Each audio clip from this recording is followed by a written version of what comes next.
When you start with Rotary, good things happen. Rotary's ordinary people working together to clean the environment, stop disease, and accomplish other extraordinary things.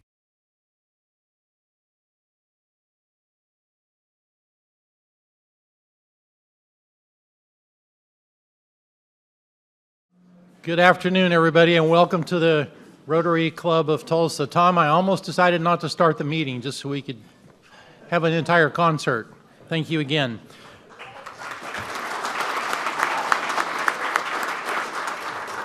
To start our meeting, the invocation will be given by Matthew. There you are, Matthew Bristow, the song and pledge from DJ Morrow Ingram, and our visitors will be introduced by Luann Buellinger. So, Matthew, if you'll make your way up to the podium to get us started off on the right foot, we hope. Thank you. Please bow your heads. Heavenly Father, we thank you for the many blessings we enjoy in this nation, in our community, and in our Rotary family. We thank you for our meal and for the service of those who prepared it, and we ask that you keep us mindful of those who are hungry today and in need of the basic amenities we take for granted. We all make our lives so busy and would ask that you help us to open our eyes and ears to the opportunities you put in front of us each day to serve others. Let us pause and take time when we see opportunities to help.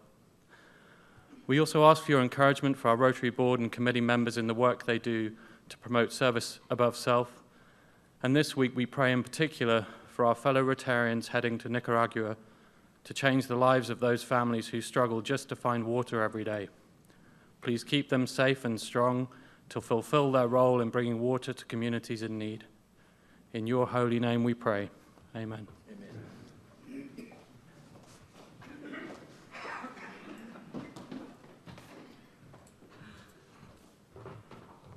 I'm glad I don't have to speak and follow that accent.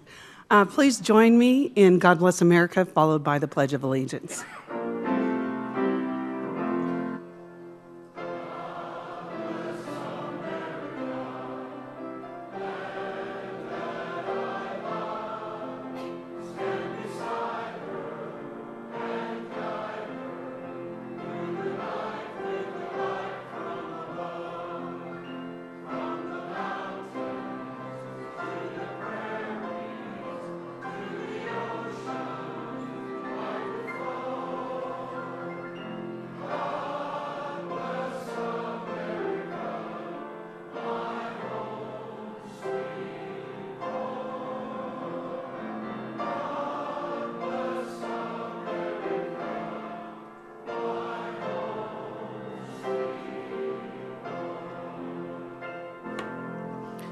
I pledge allegiance to the flag of the United States of America and to the republic for which it stands, one nation under God, indivisible, with liberty and justice for all.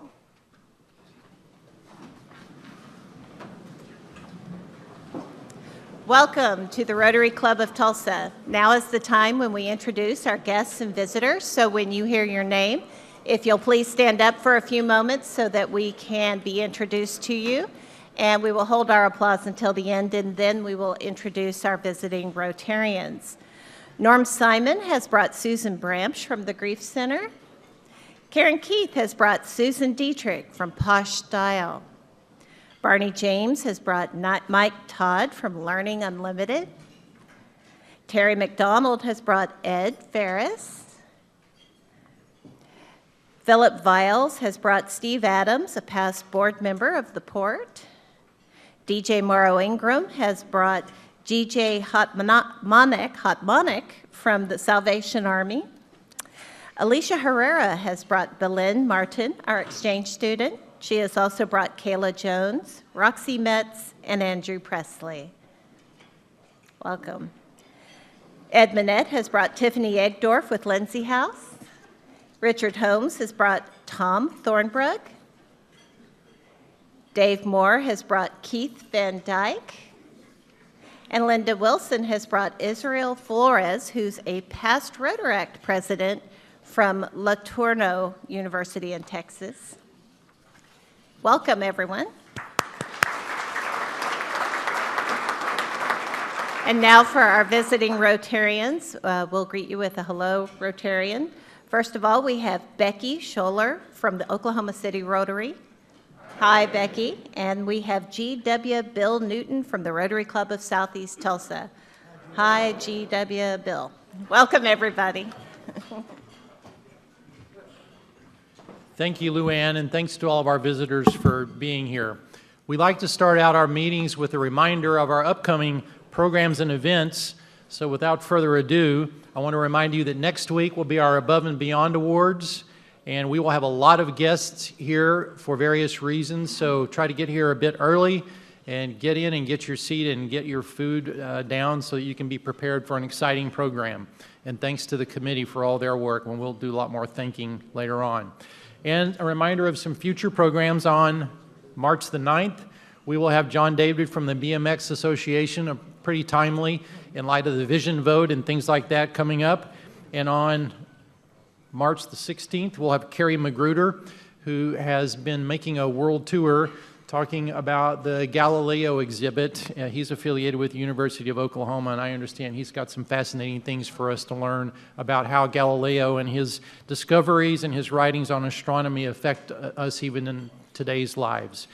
And on March the 30th, a reminder that we'll have a program about the Tulsa Vision program and what it really means to us. So mark your calendars now, and please plan to be at these and all of our Rotary Club of Tulsa meetings.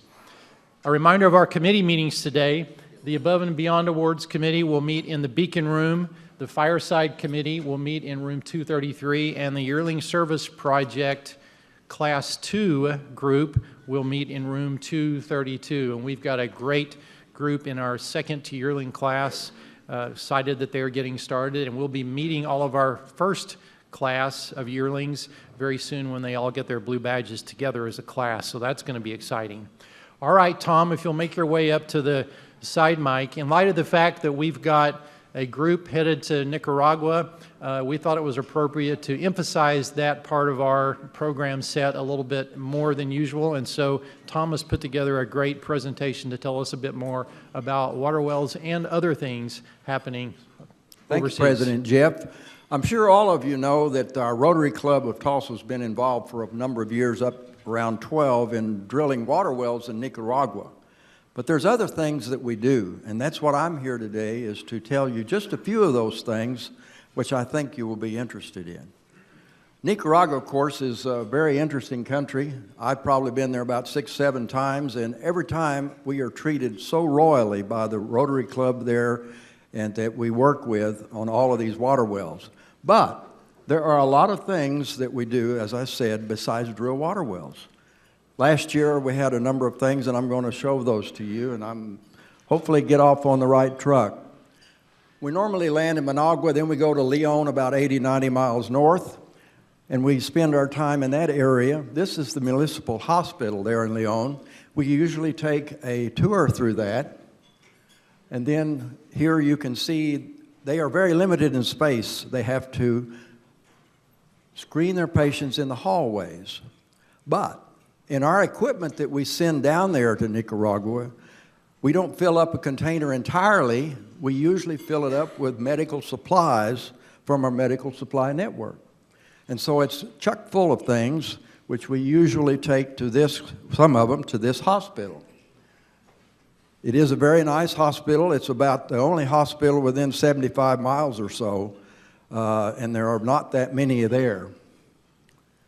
One of the major problems in Nicaragua is diabetes, and we will tell you a little bit later why that is the case. This lady is a Rotarian in Leon, and she's a doctor, and she is a member of the Rotary Club there, and we deliver medical supplies. You see boxes behind her there. That's part of the medical supplies which we provided and we presented to them. This gentleman here is an officer within the hospital itself, also a doctor, and he signs for all of this material that comes from our medical supplies network. This is the orthopedic department, the most busy department in that hospital at this time because of all the construction that's taking place, roads, etc., all over Nicaragua and other projects. They're staying in the halls, the people are in beds, there's unair conditioned, It's open air, and in some cases you see pigeons walking around. But it's the only hospital in a long way away. This is just a few of the medical supplies we delivered to a clinic out in the countryside. We took a truckload of equipment out there and we delivered it, of these medical supplies, wheelchairs, walkers.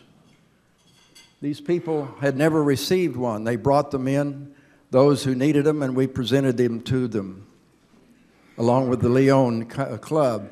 This gentleman, one leg, first time he's ever had a walker. This all comes from us, ladies and gentlemen, from the Medical Supplies Network that we help distribute when we go down there with the Leon Club.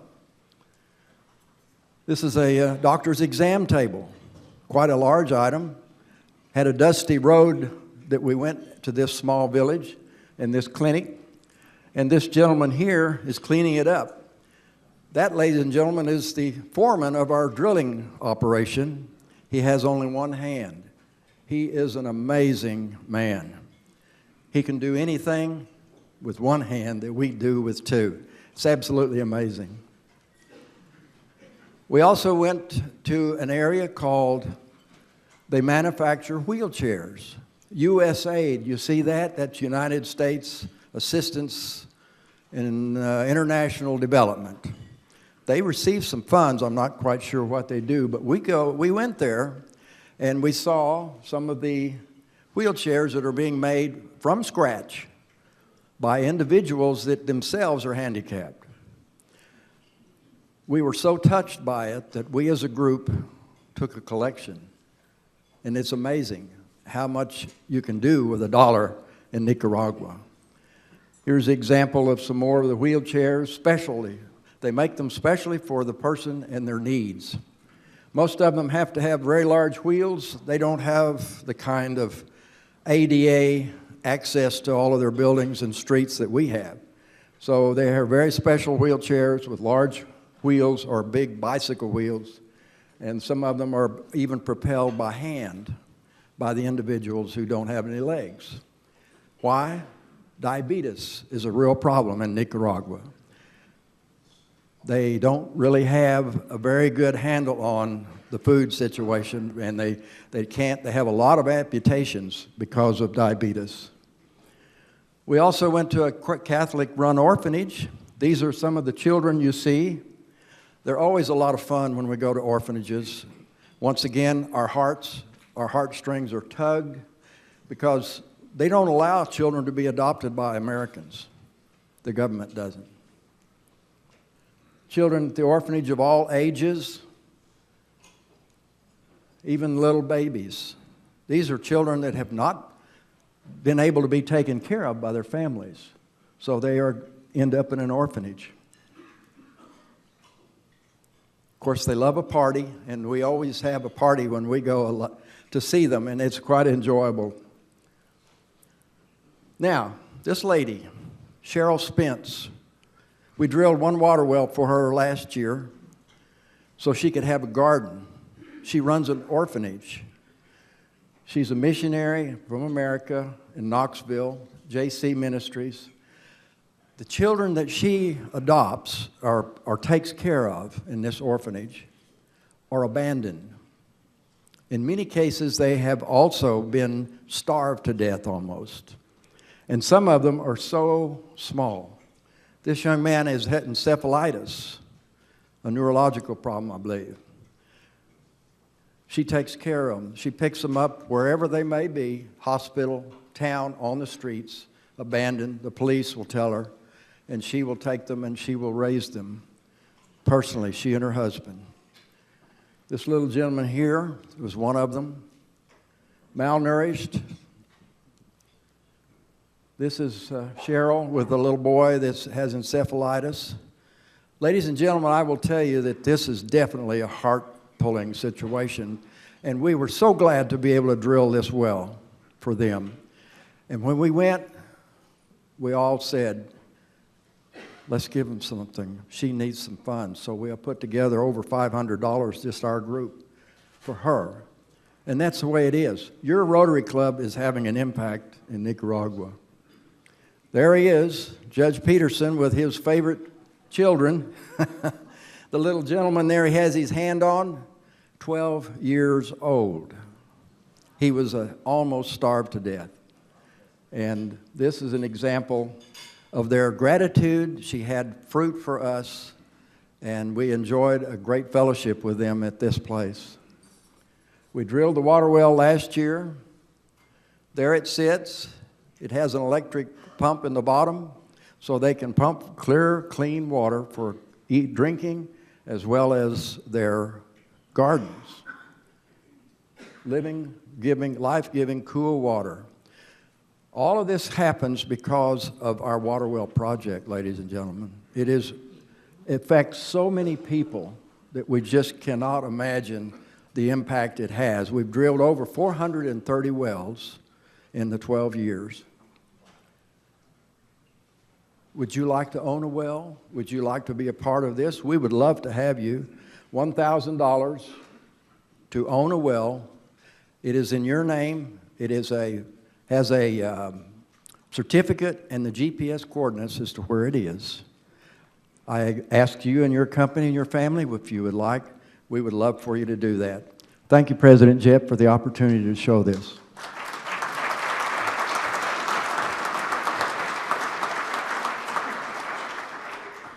Thank you, Tom. That was very good. Thank you very much. Very informative and entertaining.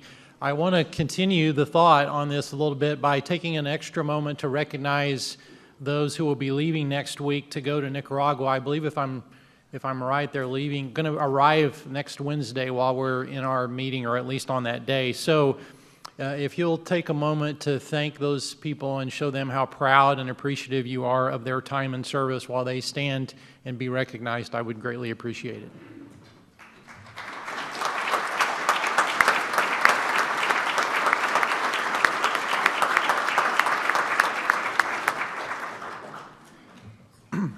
You will have our thoughts and prayers, I assure you, and we can't wait to hear about your trip when you come back. Sympathies are extended to our new member, Bryant Bynum, on the death of his father, Doyle Newcomb. There should be cards on your table for you to express your condolences to the family. Mr. Newcomb passed away last Thursday, and services were held on Monday. So again, I encourage you to write a nice note on the card on your tables. All right, Alicia, I believe we have a little sponsorship moment, and while she's making her way up, again, we want to thank those who are generous with their sponsorship dollars. Yes, we have 4 great sponsors today. We're very thankful for our sponsors, and their sponsorship dollars go a long way in our club. Diane Peacock with Peacock Financial Services, attorney Robert Parker, Dustin Holder with Allegra Printing and Imaging, and Terry Lawson with Vision Source Tulsa. If you have questions about membership, please see sponsorship, or Matt Moritor for other information. Thank you. Thanks, Alicia.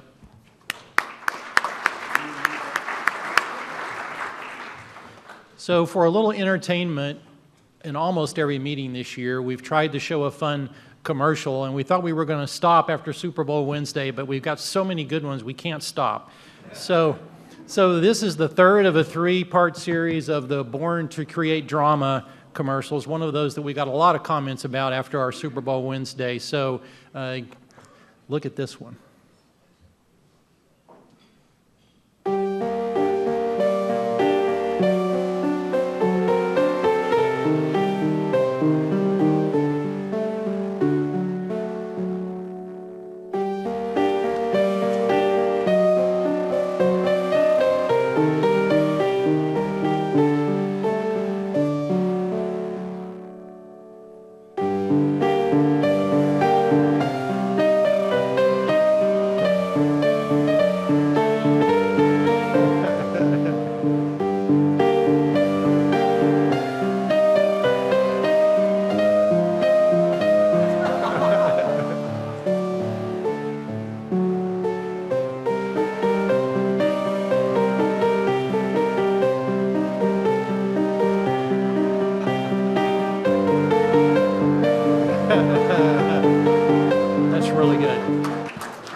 It's got the dark music and the black and white photography, but yet it's funny. So I think those things are really clever.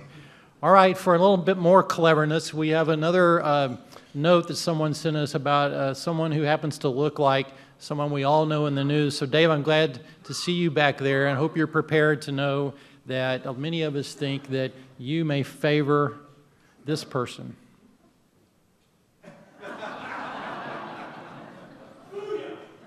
Yeah. I can kind of see that. That's pretty good. All right, more serious notes. We have a new member introduction today, and if Lauren, if you'll make your way up with Andy, we'd appreciate it. While Lauren and Andy are on their way up front, let me remind you again, my fellow Rotarians, to do your part in extending a hand of welcome to Andy and ask him how you can help him and how he can help you in your efforts here at the club. Lauren? It's my pleasure to introduce Andy Avila. Andy's originally from Venezuela. He's a CPA with PricewaterhouseCoopers here in Tulsa and has been with PwC for 11 years, working mostly in the oil and gas space.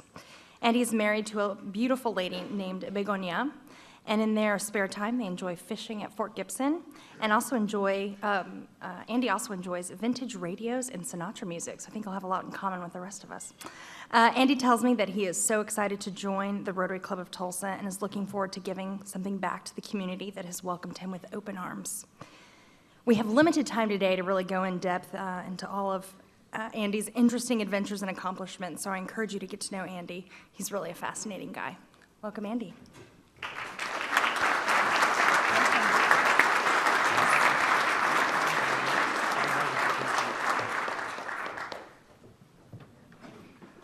All right, we have a couple of announcements. Tim, if you want to make your way up to the microphone to remind us about our photo session next week, right? I guess I don't have to say anything more. Next week is our photo retake day. It is free of charge. If you don't like your photo, you're certainly welcome to have your photo retaken. Although we are really looking for retaking pictures like this. So those of you who see yourselves up there, like Colonel Ed and Jerry Dillon and Elaine Moore and others, please put on your calendars next week. It's not only going to be our Above and Beyond Awards, but Jerry Cornelius will be setting up a portable studio in Parker Hall, which is right next door here, so you can either have your photo taken before or after. Thank you, President. Thank you, Tim. Jeff. Thank you, Tim. All right, I want to make another reminder of our event this Saturday, February the 27th, when a group of us will be going to Langston University. We'll be greeted by the athletic director for a reception. We'll have a chance to watch Coach Cheryl Miller, who was our guest speaker here a few months ago, and remember, is the greatest female basketball player ever. Watch her coach our team, and then watch the men's game as well. It should be a fun afternoon and evening. It's a little bit of a longer trip than we take, but I'd really encourage you to think about coming. Feel free to bring your spouse and see a little bit about Langston University that we don't get to see very often. So again, I encourage you to do that. Sign up on DAGDB or see somebody from the office or Jeffrey Rudd. We have two Club Foundation check presentations. Diane Peacock is here and Norm Simon is here, so if you guys will make your way up. Whoever's to the microphone first gets to go first. That's okay, Diane. I'm first. How many of us love to hear about success stories? We're full of success stories in this club. And today we have a success story from A New Leaf, and it's an entrepreneurial success story for a nonprofit. And today we have Kayla Jones, she's the Director of Marketing, and Andrew Presley, client. And we're presenting to you a $2,500 check, so tell us what you're going to do with this. Thank you so much for having us here today. You know, at A New Leaf, we offer a variety of services for individuals with developmental disabilities, but today I want to tell you what this money is going to provide.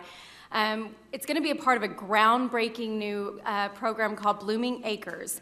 Blooming Acres was started by a Tulsa United Way Innovation Grant this past fall. It is a community garden, and this past fall we grew 760 pounds of food, and half of that was to go back to serving our community, because with Blooming Acres we're looking to solve two systemic issues that we have within the community. One, we need more jobs for individuals with developmental disabilities. 2, we need to provide more fresh, nutrient produce to low-income families. So that is what this initiative is doing. That's what you are a part of, and you can even become a part of it even more by purchasing a share, and you can yourself can receive fresh vegetables every week grown by our clients. And then also just have an encouraging note that this food is going back to serve your community. So I wanted to introduce Andrew. Andrew, what do you do for us at A New Leaf?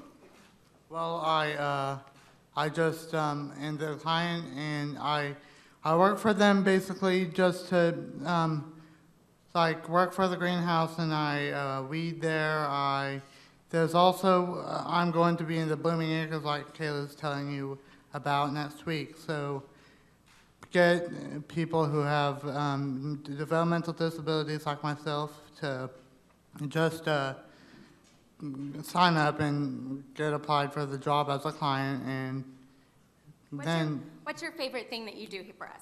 well, I like I like the greenhouse, but whenever I'm in the Blooming Acres, I might like that better. All right. Thank you so much.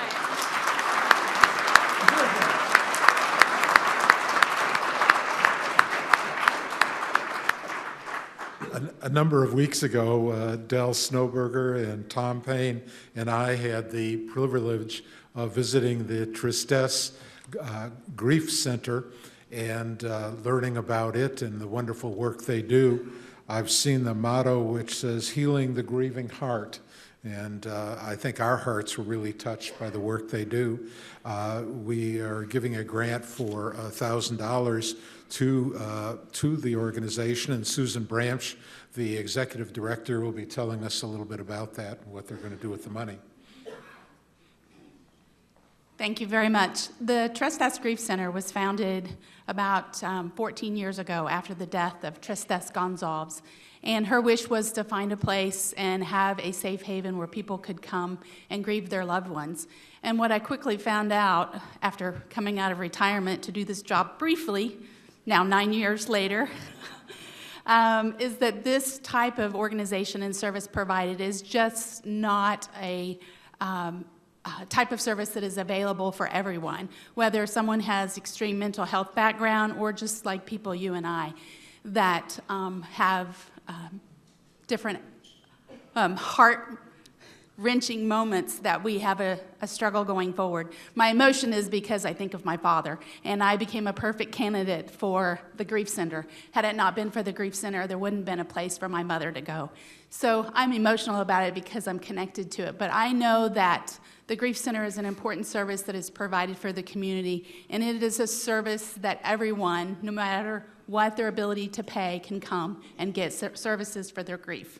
So I am very thankful for the Rotary, and the money that you all are giving to us is going to provide a security system so that all of our clients and our counselors can be safe every day.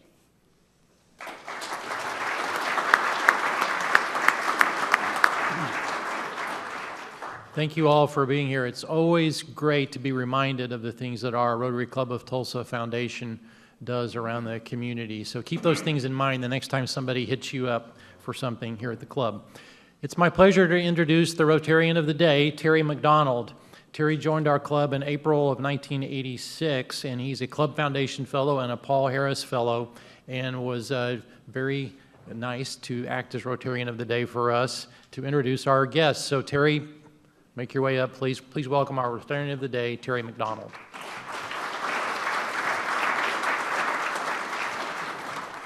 What a pleasure it is to introduce this guy, who a lot of you already know who he is.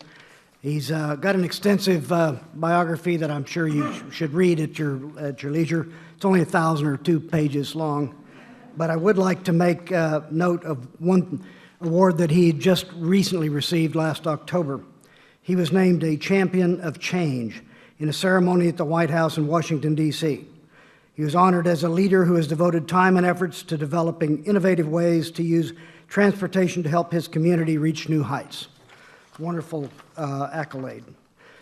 Robert W. Portiss really didn't have a choice of careers. The W stands for waterway, and Portiss is the way they refer to ports in North Dakota. He's been my landlord for the last 34 years. His classification in Rotary would be landlord's expensive. But well worth it because he is the most respected and effective promoter of the U.S. inland waterway in general and the Tulsa Port of Catoosa in particular. I've seen him in action in Washington, D.C., various places around the United States, Mexico, Venezuela, Brazil, Argentina, Chile, and Taiwan. He's amazing. On a personal note, he and his lovely wife, Linda, raise, love, train, and show and judge Welch Corgis, one of which is now just recently named the Grand Champion of Japan. Now, Bob is a natural at training these competent herding dogs since he uses similar methods in the conduct of business. He keeps the herd on the same page, and he keeps them headed in the same direction. Please give a warm Rotary welcome to my friend Bob Portiss.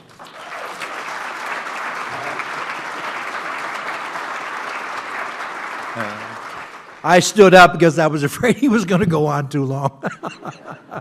Thank you, Terry, for that kind introduction. President Hassel, thank you very much. I want to thank my friend Katie Johnson for reaching out to me a long time ago and asking me if I would appear here at Rotary. Is John Story here today? John? Okay, John, in the back, good. I want to make sure you were here. You know, before I get started, I was telling Terry, I'm really concerned about the crime in Tulsa. I just heard on the way in today on the radio that small police station in South Tulsa, somebody went in and stole their only bathroom stool. And the sad thing is, they have nothing to go on. Anyway, oh, I know, isn't that terrible?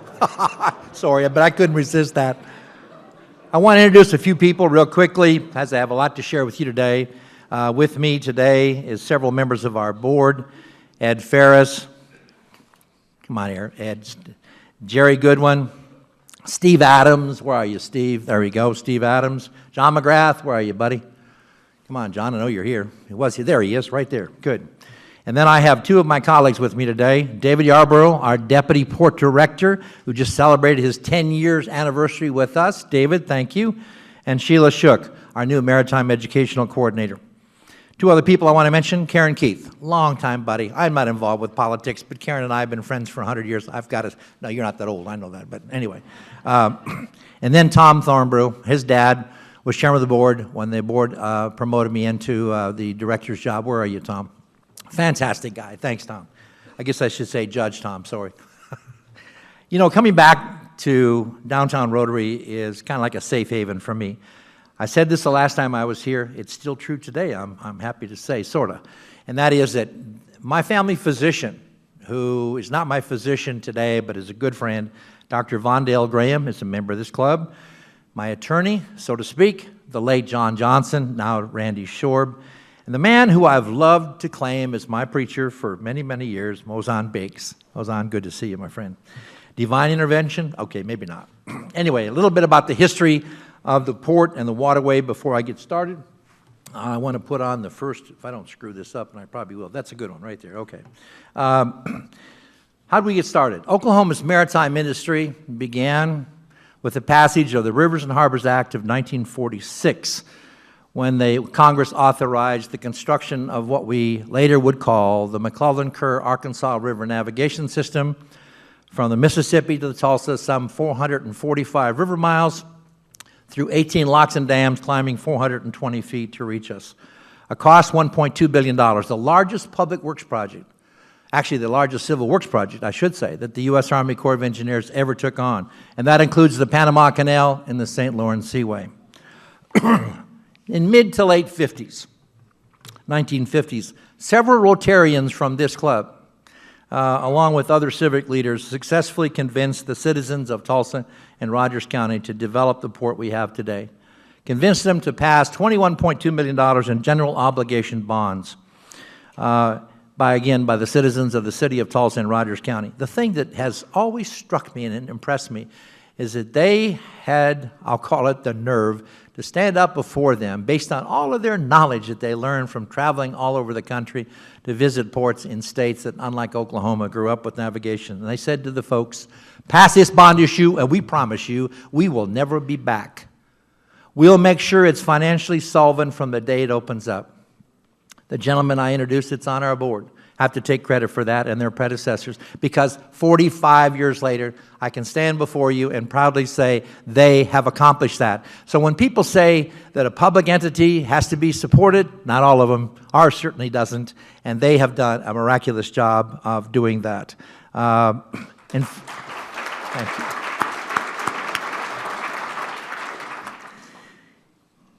In fact, they're all volunteers. They get paid nothing for being on the board. And just think about this. In 45 years, I can count on one hand the number of meetings they've missed for lack of a quorum. That's absolutely incredible. I'm so proud of them. Those Rotarians, Charlie Border, who we named our first towboat after. Newt Graham, who we named Lock and Dam 18 for. It's the closest lock and dam to us. Jack Story, the late Jack Story. President, director of a company, an entity, public entity called the Arkansas River Development Corporation. He actually developed and wrote the Constitution and bylaws for an organization that we have today, David, called the Arkansas-Oklahoma Port Operators Association. He started that. Jakes Cunningham, PSO Vice President. Jakes was told, get that port off the ground, Jakes, make it happen, that's your job, and he became the first chairman of our Port Authority. Other Rotarians, Terrence McDonald, Terry's dad. He put the port on the map without a doubt. Within 5 years of taking over our grain elevator, he was moving an unbelievable 20 million bushels of grain through the port from Kansas and Oklahoma. Terry didn't want to be left behind, so he has operated very efficiently his stevedoring operation to the point that your port today is one of our nation is the fifth largest steel service center, believe it or not, in the United States. And then I asked John Story to hold up his hand a little while ago. His purpose in life, John, will be to make sure that these legacies are never forgotten. To quote the late Paul Harvey from Tulsa, for those who remember him, and I hope you all do, it's now time for the rest of the story, so I'm going to go to the slides, and hopefully I can make them work. Recognize this picture, John? No, you weren't in it. We just put you in it. Guy on the left is John. His dad was next to him, Jack Story. Don't know the third guy on the right. And then this guy here, Terry McDonald. Back in June of 1971, 45 years ago, our then president said, as you can see on the slide here, he was so happy to be on our nation's seacoast. That's right.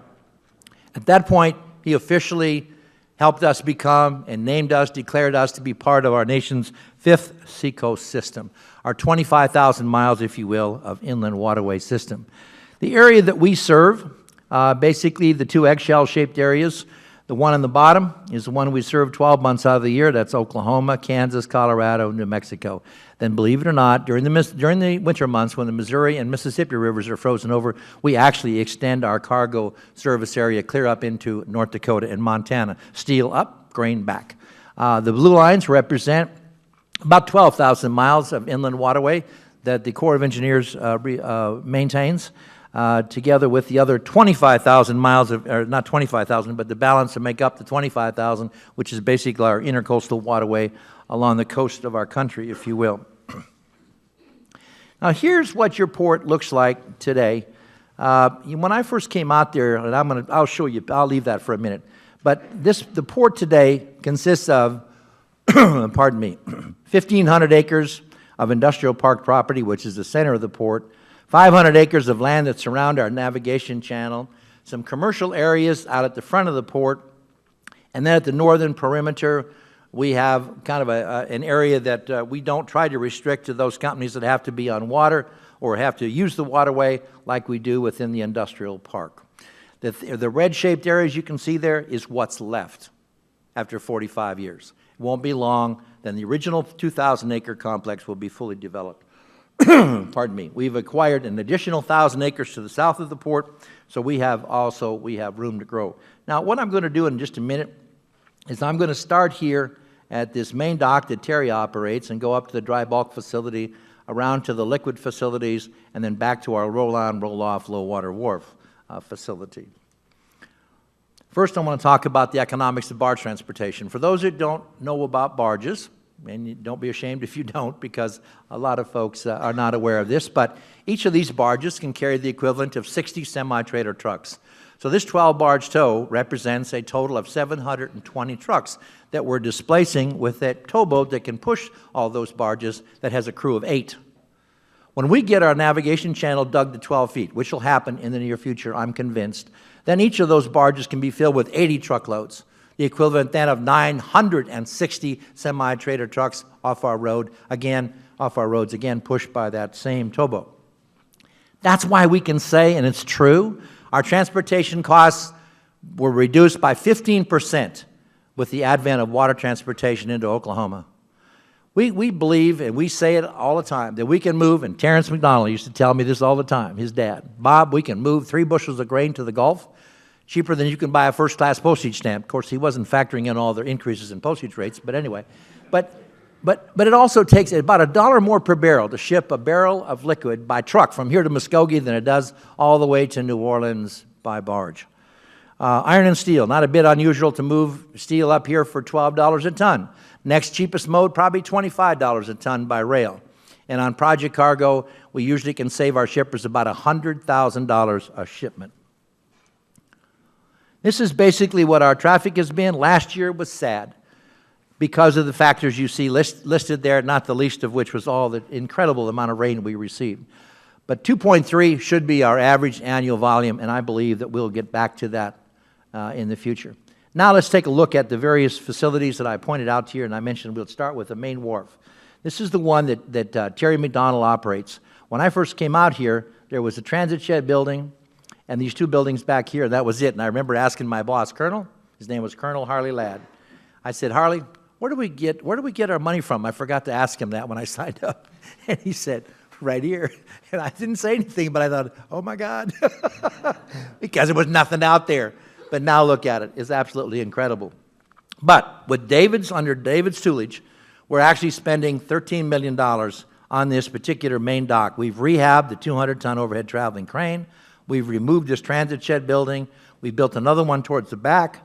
Basically, here's a 200-ton being put back in place after about $3.5 million worth of upgrades.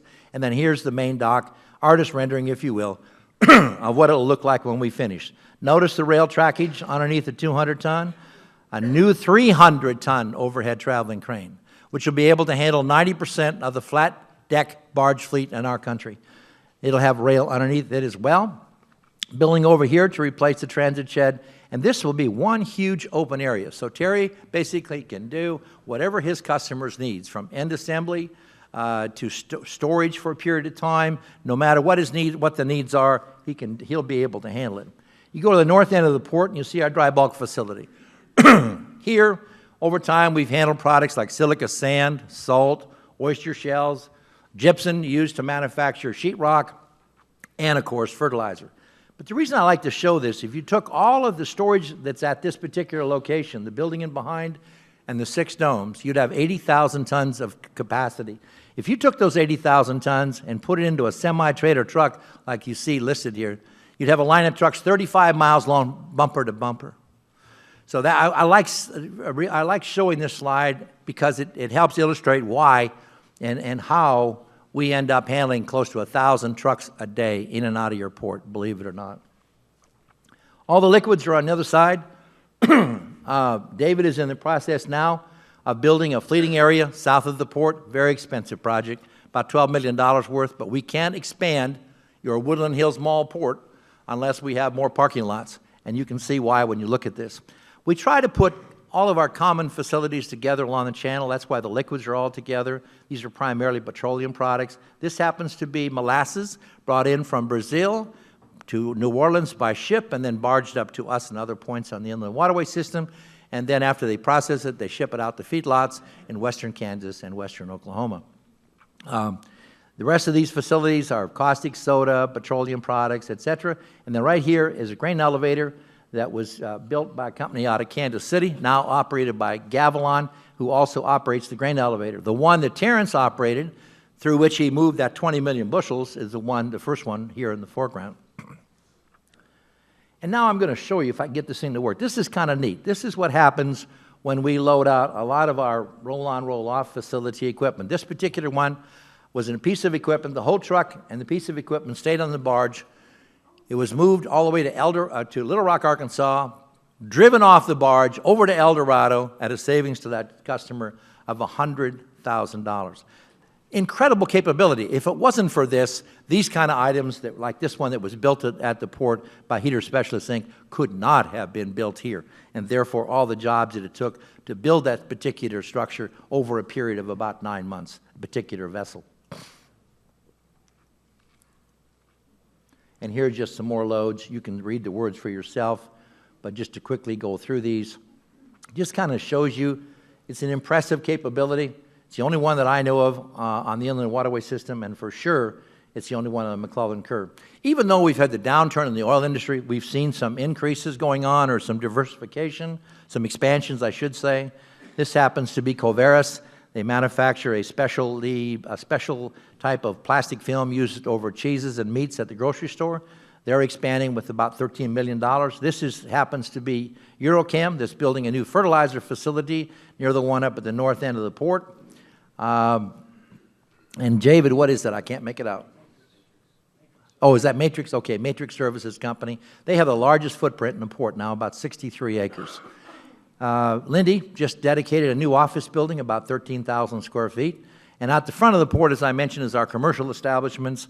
We have 3 eateries up there. We have a credit union, and we also have Fastenal, the parts place, all of which are there to serve our industries. And a new one to come in from ASAP Inc., out of Weatherford, Kansas, or Weatherford, Oklahoma, is this new convenience store, which will really be a nice addition to the port. Sheila Shook, who I introduced in the beginning. Sheila, stand up. I want people to see you. She's our new Maritime Educational Coordinator. She's doing a fantastic job. She has a great background in education, and she's helping our young people and adults understand what our maritime industry in Oklahoma is all about. We might lose it if we don't educate people about what it is, and so that's what her job is, and she's doing an incredible job. Thank you a lot, Sheila.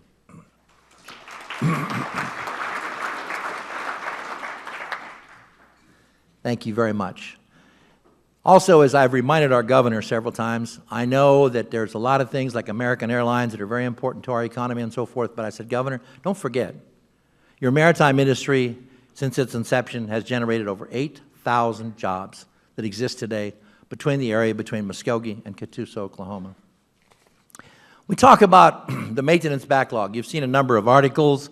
You've probably heard some of the interviews that I've given on the maintenance backlog of our waterway, which is really bad. It's $170 million. The federal government hasn't lived up to their end of the bargain, even though we did. We developed the port as we promised we would do, but they have lagged behind in terms of our waterway. And this is an example of what I'm talking about. These locks now are 50 years old. 45 years old, almost 50. They have a lifespan of 50 years. Look at the pintle ball that they're talking about right here. These particular pintle balls alone cost $200 and I can't get this thing to move. What am I doing, guys? Huh?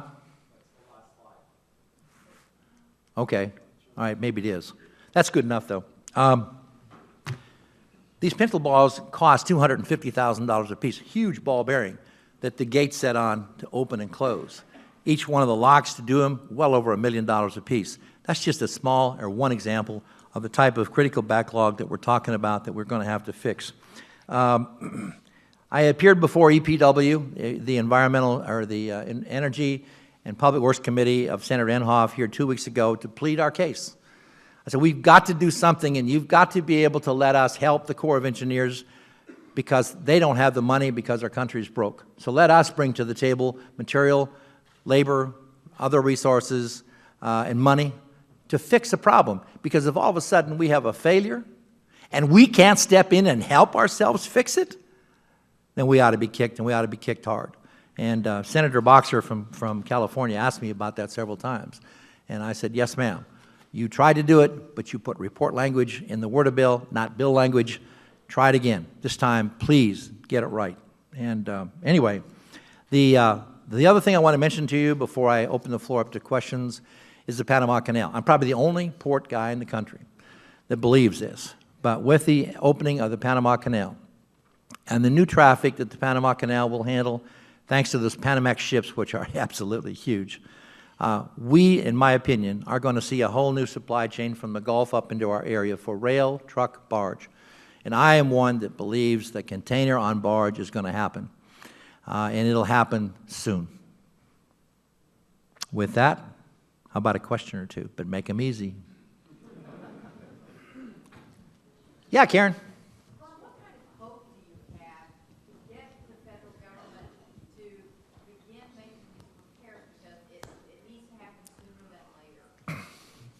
Karen's asking, what hope do I have that they'll come to the table and help us?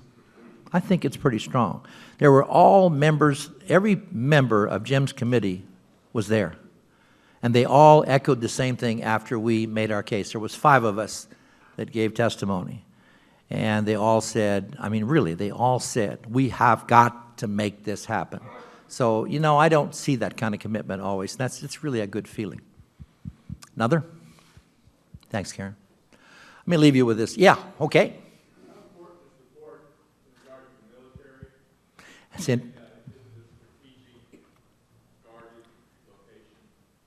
That's a very good question. How important is the port to the military? Many years ago, we started moving for the first time in our nation's history, moving military equipment through a commercial port. Your port was the first one to do that with a National Guard unit out of Enid, Oklahoma. Subsequent to that, the 101st Airborne moved probably 20 different tows along the system, including Black Hawk helicopters. It was really, really becoming a very active training facility, if you will, the waterway. Then they moved the JRTC, the Joint Readiness Training Command, from Little Rock, Arkansas to Fort Polk, Louisiana, and they did some things with the Army base there at Fort Smith, and pretty soon it kind of dried up. But it doesn't change the fact that this particular asset, in my opinion, has some strong defense capability for our country. Yes, ma'am.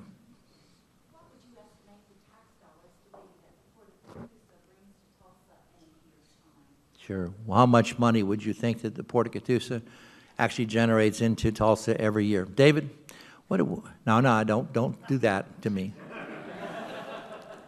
But in our stats that we take forward, if you consider that a ton of iron and steel will cost, what, Terry, $700, $800 a ton? A ton? I think we've said that well over $1 billion a year in freight, in the value of freight, actually goes through your port every year. Think about that. It's absolutely incredible. But here's the thing, here's a stat, since you mentioned money, that I have to share with you. I'm at the end of my career, not the beginning, so I'm not saying this to flatter our board. But let me tell you what they've done. They took that $21 million in GO bonds, never sold an ounce of that property out there. It's all been leased. They took the money they earned off that project and they've plowed it back into it to pay for the development. Remember, no more local tax monies, so we basically had to do everything on our own. Now that public investment stands at $150 million. But the $150 million has been leveraged to attract over $1.5 billion of private investment, industrial dollars. And today, a year ago, we were at 4,200 jobs. It's just absolutely fantastic what we've done. Payroll in any year, previously before the oil industry went down, was like $150 million a year. Absolutely incredible. So it's a sleeper. And somebody said it's Tulsa's best kept secret. Yeah, it probably is. And that's kind of sad. But then again, it works. Thank you. Good question. Anybody else? I really enjoyed signing this book. Oh, I'm sorry, what? John. How many businesses are at the port? Today there are 72 industrial facilities within the port. Absolutely incredible. And you know something else? This is another thing I'm just so very proud of. When we started out, we had 20 employees. When I first came there, we had 20 employees. We had our own security guards. We ran the boat. We ran a trackmobile. John, I actually drove the trackmobile. I was pretty good at it. That's different from the railroad locomotive. But anyway, we had our own maintenance crew. We had 20 employees. Today, we have 10. 10! And look what they can do today. Yes, I know. Computers have really helped us a lot too, but still, that's pretty impressive. Any other questions? Okay. I want to mention, Mr. President, thank you for letting me sign that book. That's a very special thing that you do, and it touches my heart to see you do that. I want to thank you for your kind attention today. Thanks for having me here, and have a great rest of the year. Thank you very much.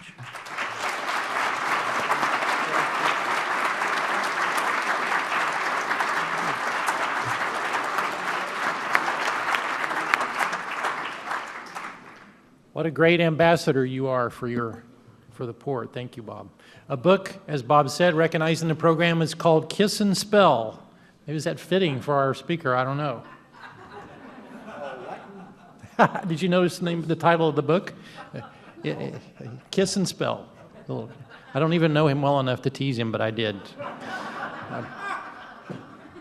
Please thank our volunteers who made the program possible today. And again, keep our Nicaragua team in your thoughts and prayers during the week. Make sure and go and tell your friends, family, and colleagues about Rotary and about Bob Portiss in the port of Catoosa. We're adjourned.